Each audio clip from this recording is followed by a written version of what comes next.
Pete and Hannah's Watch List. I'm your host, Pete Mitchell.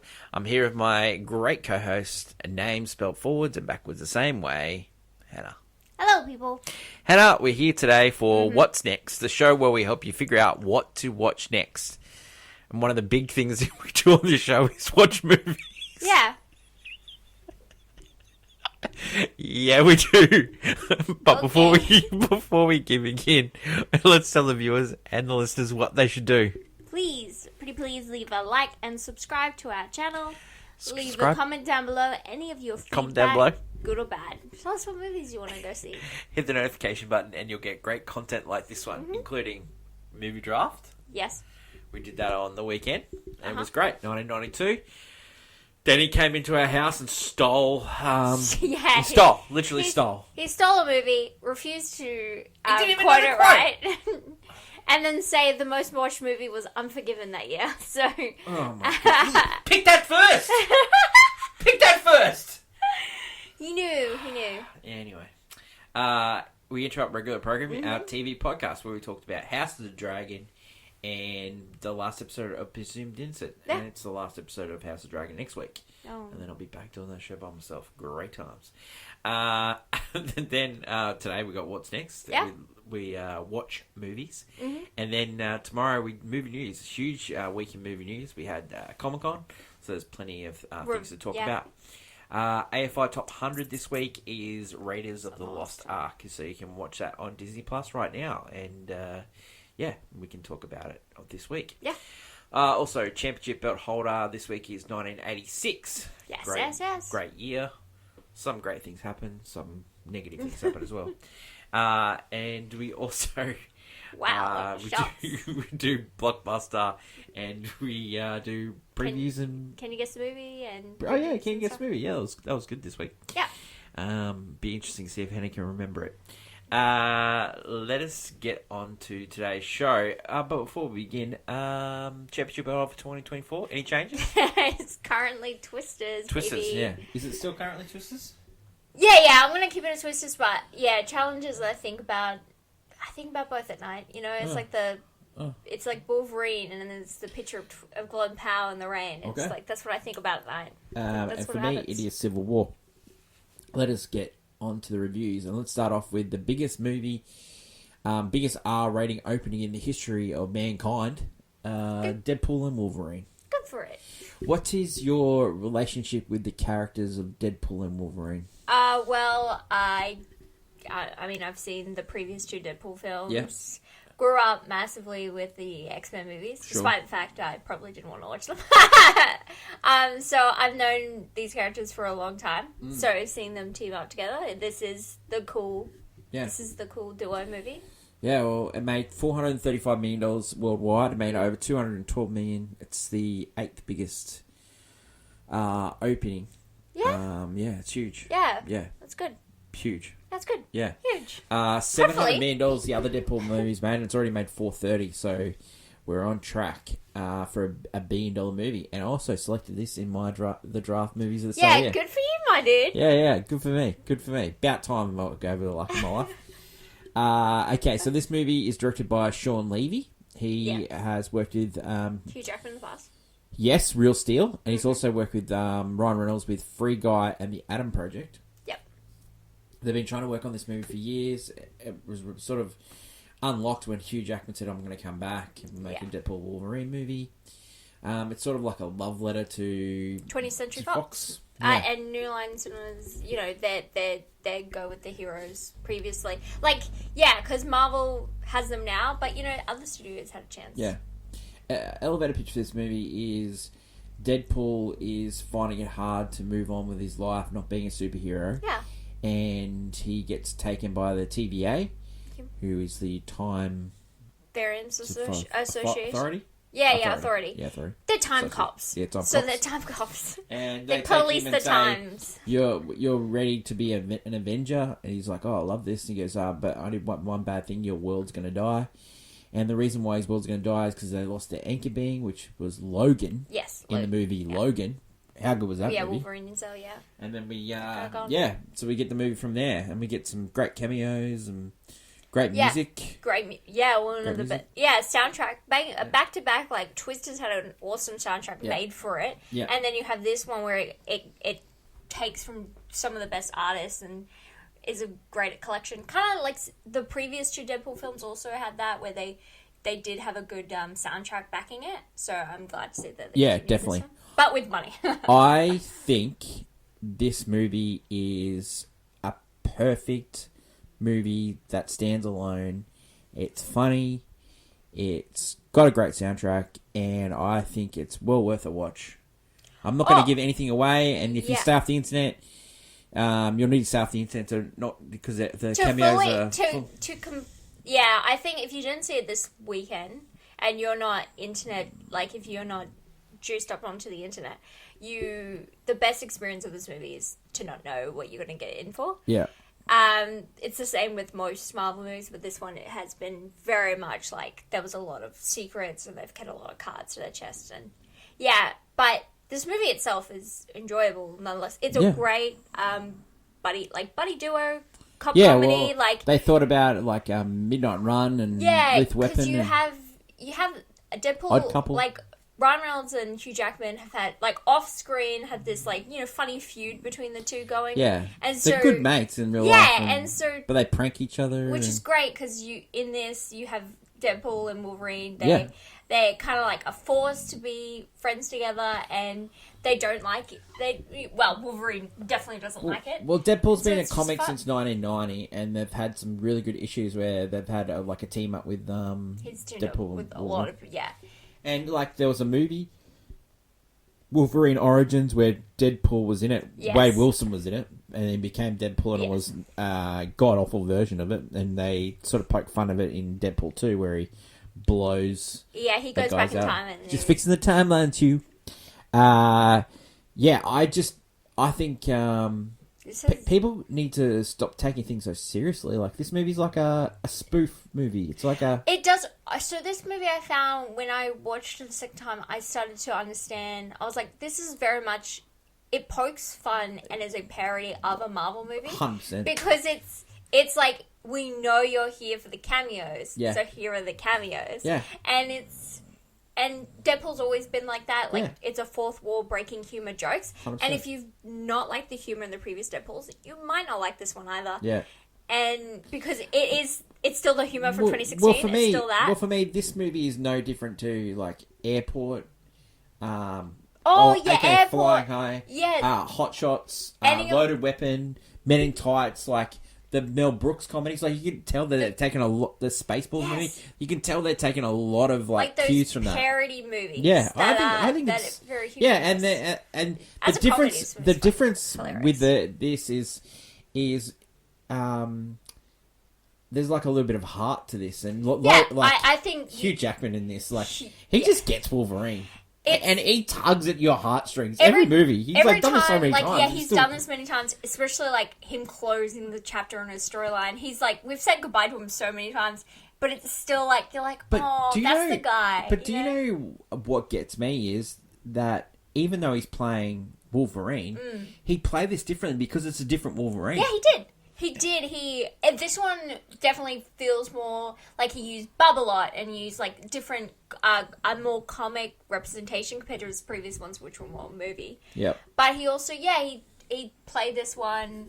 He was a lot gruffer, I would say, and a lot more, just... Yeah, you can definitely tell he was like really checked out in life, and because he'd done something terrible in this movie. Yeah, and it works because it's like, he's checked out because he's been Wolverine so many times, but it works in this movie. So great cameos. We're not going to go into those. It's like just how good the music is. The use of Like a Prayer in this movie is just Like a Prayer, so good.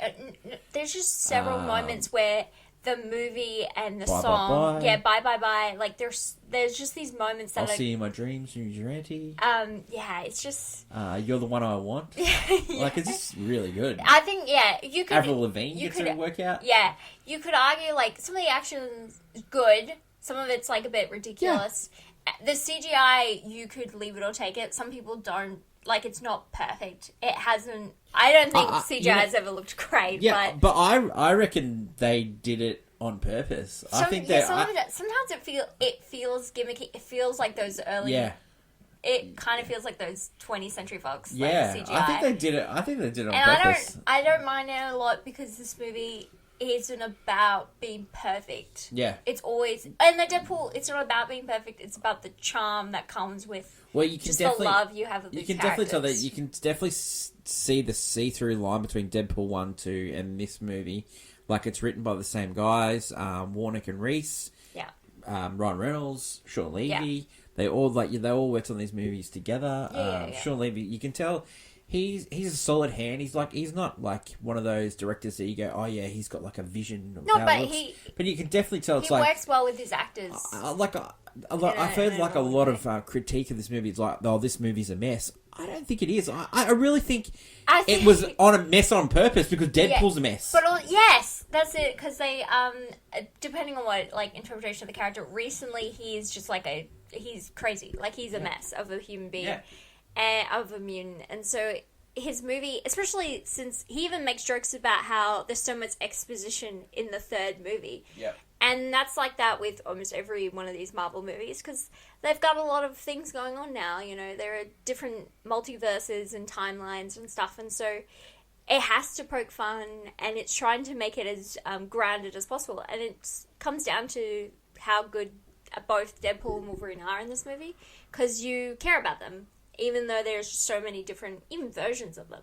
You just care about these two. What did you think of Matthew McFadden and Emma Corrin in this movie? Matthew McFadden, a little bit funny. He's trying to be villainy and kind. I think he's trying to really play Richard E. Grant from Hudson Hawk. Yeah, like he has no idea what he's doing in this movie in a weird way. And then Emma Corrin, actually, I really enjoyed. Like, very creepy, very creepy, and she's got like really good spirit hands and spirit fingers. Yeah, she's got the weird hand thing going on. Like her hands can't be that long; they have to be prosthetic. There's these long ass hands. But yeah, it's a very they work as villains. They're serviceable. I wouldn't say they're outstanding. Yeah, but no, not even Deadpool's villains haven't been outstanding. So it would be shocking if one of them stood the test of time. And like really, I don't think you need to see the other movies to make this movie make sense. Like, this movie's about two guys. It feels more standalone than the other. This movie is about two guys that sort of don't get along, and they sort of had to try and make it. This is a tale as old as time. Yeah. Now, I will say that you probably will get a lot more out of if you know the story, if you know backstories about movies. You've watched all the superhero movies. Yeah, and also you know a bit about pop culture, how like, you know, some people get along and some people don't get along, and all these things. Some people are married and they're not married, and like some people were supposed to have a movie and they didn't. Like, all that just added layers to this movie for me, and I laughed from start to finish. Yeah. But there's some funny lines that you don't need to know anything about just for just funny lines. No, there's still like lands, like you don't need to, like, weirdly enough, you don't have to watch the previous two Deadpool movies for this one. No. Wolverine, I think you just need to know the character. You don't really need to watch his movies. You just need to know that who can't he is. Die.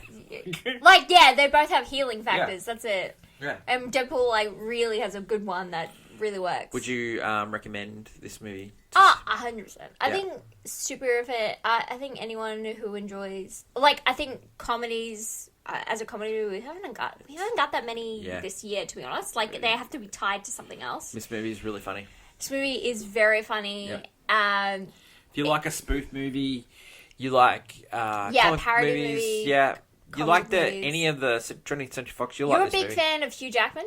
Yeah, you'll like this movie. You'll like this movie a lot. Great Showman in it. Bit a few jokes, bit a few. I would say it's a definite watch, and for me. Weird. For me, it's a banger because the reason why it's a banger is because this movie's funny, and it cracks me up. I'll put it as banger just because I think it is probably like on a scale, like on a different scale. It's probably like an 8. Like, it's probably like high up there because, again, there's a lot going on in this movie and it still works. And that's very much a struggle with the end recently. scene when they use like a prayer just puts it over the top for me. I love that scene. It's one of the best moments in the movie. They use it back to back. pack in scenes, and it's so good. The choir in the background, they take out things of the elements of this the song, and then you only just hear vocals, and then you only just hear the instruments. Like, it's really good. It's a really good moment. Deadpool and Wolverine is in cinemas all across the world, and yeah, you should go see it. It's good. It's good. The next movie that I'm going to talk about, because I care about my job here. Like, at the start of the show, you might think, oh, why is Pete laughing? It's because just before I said, oh, did you watch the Ministry of Ungentlemanly Warfare? Nope. Me and no one else in the world didn't. We didn't do that. I'm sorry. No one else did it. True. Well, this movie came out a while ago in the States, and we only just got it now, and I watched it, and I'm going to tell you about it. Tell me. Okay, so it's directed by Guy Ritchie. Love that guy. We last saw Guy Ritchie direct the Gentleman TV show. He didn't direct it. He puppeted it. He directed the first episode and the last episode, mate. Okay. So, I watched all of them, alright? I know, I watched it too! So, I'm just letting you know, He also did The Covenant. No, he did. Yeah, The Covenant. Yeah. I was... Hey, the movie was good. But the last movie that actually went to the movies was that, the one with Josh Hartnett and all that in it.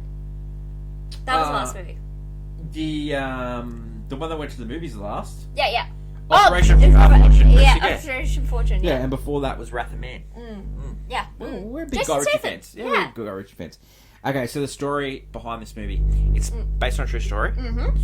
The Americans are trying to get into the war, but they can't get in because the U-boats keep attacking supply lines and ships crossing the Atlantic. Yeah.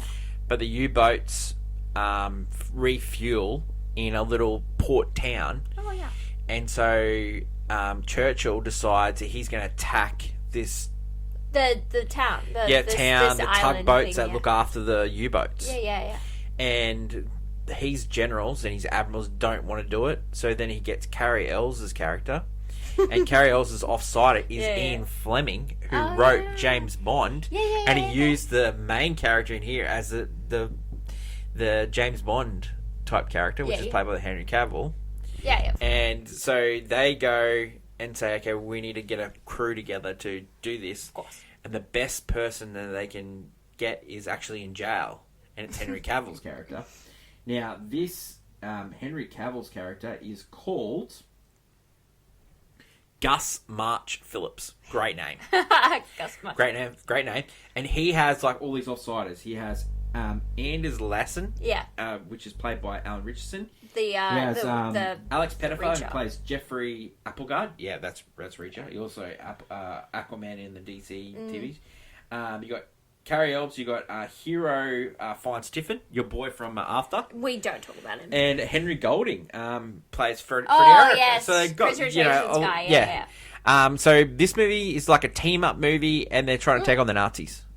Now, the girl in this is Eliza Gonzalez, and she was last in Hitman. Yeah, okay. Yeah. So she did Hitman before she did this movie. Yeah. Weird. Yeah. Okay. And so she's really good in this movie, actually. And the characters, it's a really good buddy team up sort of movie, and they all bring like sort of elements to it. Super violent. They take on the Nazis. You'll love that. And it is based on a true story. They tell you what happens to them at the end, and these the reason why this movie is only just coming out now is because Churchill's documents only came out in 2016, and he had all these documents about this group doing this, and because they were kind of like hidden. Well, and they were told not to do it. There's like a scene in the movie where the admirals find out they're actually doing it, and then they are told to stand down. Yeah, and they don't hear. It's quite a good movie. I would have loved to see it on the big screen, but it's serviceable on streaming. It's currently streaming on Amazon Prime. I would say it's a definite watch, and it's a definite golf clap. Yeah. It's Guy Ritchie. Yeah, 100%. Like, Guy Ritchie just churns these movies out. Like, I can't remember the last bad movie Guy Ritchie made. I really enjoy it. I'll just go through a couple of things. Alan Richardson is great in this movie. Yeah. Henry Cavill, great. Henry Golding is great. Eliza Gonzalez is great. But have a look at Guy Ritchie's last couple of movies. He had Ministry of Darkness, and then he had The Gentleman, The Covenant, Operation Ruse de Guerre, Wrath of Man, Gentleman. Then he did Aladdin. Yeah. Before that, he did King Arthur. Now, a lot of people didn't like King Arthur, but actually, I loved King Arthur. That's not a bad movie, that movie. The Man from U.N.C.L.E., which is a real big one in our house. Rock and Roller, Revolver. Like, this guy doesn't make a bad movie. I really enjoy him.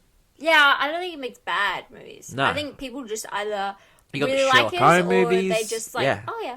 I'd be keen for another Sherlock Holmes movie. I mean, RJ can come back as... It's going to be hard. It's going to be hard. You know, he's coming back for the other things. Yeah, so he's going to be a while before he does anything else. And, you know, we'll talk about it on Movie News tomorrow, but the contract that RDJ has is just unbelievable. Yeah, I didn't read about it. We'll talk about it. Yeah, it's huge. I'm happy to hear this huge. news. It's just huge.